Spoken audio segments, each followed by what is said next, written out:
မင်္ဂလာပါရှင်ဒီနေ့စက်မှုလက်မှုလုပ်ငန်းရှင်ကြီးများအတွက်အကောင်းဆုံးစိတ်တိုက်ဖန်တီးလို့ရတဲ့ဧကကွက်ကြဲကြဲလေးတွေနဲ့အထူးမိတ်ဆက်ပေးမယ်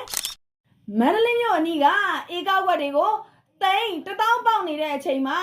တဧကမှာသိန်း9000မပြည့်တဲ့ဧကကွက်လေးတွေကိုကျမတို့ဒီလိုင်းချမ်းမြေမှာတွေ့ရှိထားပါတယ်ရှင်ဧကကွက်လေးရဲ့ဒီနေရာကတော့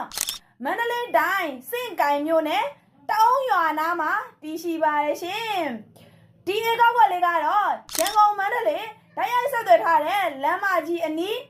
စင့်ကိုင်မြို့နယ်ရဲ့ကွန်ပျူတာတက္ကသိုလ်လမ်းမမိတ်တင်ဖြစ်လို့စီးပွားရေးစိတ်ကြိုက်ပုံခေါ်လို့ရတဲ့မြေကွက်လေးဖြစ်ပါတယ်ရှင်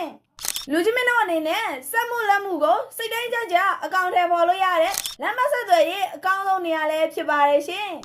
ဧကကျယ်ဝန်းက9ဧကခွဲ10ဧကနီးပါးကျယ်ဝန်းပြီးတော့ပုံစံခွန်မြေမျိုးစားဖြစ်ပါတယ်ရှင်ဈေးနှုန်းလေးကတော့ကွင်းပြတ်ကိုမှသိန်း6000လေးပဲခေါ်ထားပါတယ်ရှင်အလဲလေးကတော့အနောက်အလဲလေးပါဈေးနှုန်းလေးကလည်းအလွန်သက်သာတဲ့မြေကွက်လေးဖြစ်တာမို့လူကြီးမင်းတို့အနေနဲ့စိတ်တိုင်းကြမယ်လို့မျှော်လင့်မိပါတယ်ရှင်ဒီဧကကွက်လေးကိုစိတ်ဝင်စားရဆိုရင်တော့ကျမတို့ဒီလိုင်းချမ်းမြေဖုန်းနံပါတ်39ခု911နေလေခုရှင်နေဗိုင်ဘာဖုန်းနံပါတ်39ကို95184315တို့ဆက်သွယ်စုံစမ်းမေးမြန်းနိုင်ပါတယ်ရှင်။ရောင်းသူနဲ့ဝယ်သူမနစ်နာစေအတွက်ကျမတို့ဒီလိုင်းချမ်းမြေမှာပိုင်ရှင်နဲ့ဓာတ်ရိုက်တွေ့ဆုံညီနိုင်ပေးပါတယ်ရှင်။အားလုံးကိုကျေးဇူးတင်ပါတယ်ရှင်။